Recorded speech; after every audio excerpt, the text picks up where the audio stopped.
এমন মুসলমান আমরা হয়েছি, প্রতিনিয়ত এমন কাজগুলা করতেছি যে কাজের জন্য আযাব আসে। ইযা তুখিজাল ফাইয়ু দুআলা, আল্লাহর হাবিব বললেন, যখন দেখবে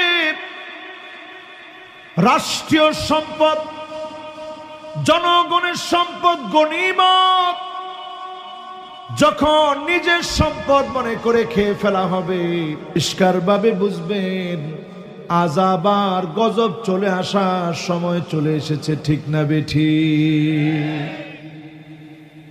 এখন জনগণের সম্পদ যদি জনগণেরকে না দিয়ে জনগণের সম্পদ যদি ভক্ষণ করা হয়, শাস্তিটা কি? নবীজির হাদিস শুনেন, বুখারীর হাদিস। ওয়ানুসিবা লাহু ইয়াউমাল কিয়ামাত, কিয়ামতের দিন পিঠের উপরে আল্লাহ চাপায় দিবে